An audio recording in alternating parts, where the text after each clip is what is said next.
idea d'aquest, podem dir, és recuperar una revista que ja es feia en el que vaig escoltar d'ells, des de la seva fundació. Primer es va dir el diari Hoy, el Colegio Hoy, perdó, i després ja va passar a dir-se Bon Dir.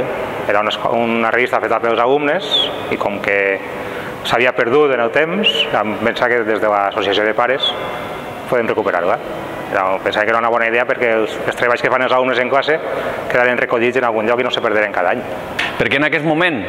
Doncs perquè tenim la sort que ens ha ajuntat un grup de gent que tenim ganes de fer coses, que la veritat és que estem molt a gust junts i que van naixent projectes i van naixent idees, i una d'elles és esta, que ens fa especialment il·lusió, i que a més, això, pensem que per l'alumnat és una cosa que va motivar-los i va fer-los escriure, dibuixar i fer coses diferents a les que fan. Benvinguts a l'acte de presentació de la revista Bon Dir de l'Escola Escultor Ortells. En primer lloc, voldria fer una menció a Santiago Sabero, conseller de la nostra escola durant molts anys.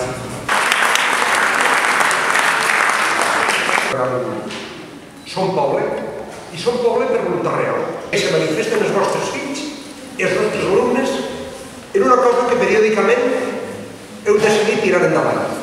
Cada trimestre traureu una revista d'estes.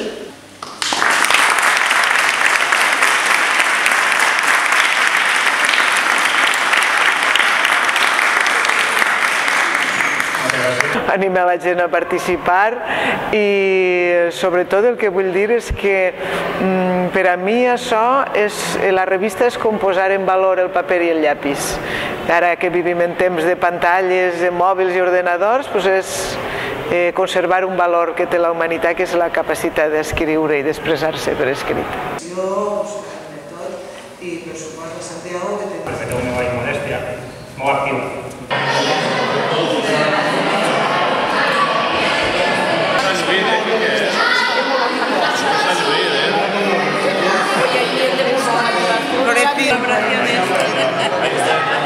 Sí, pues ya apuntaría. Pero que yo... Xerrades per a l'alumnat,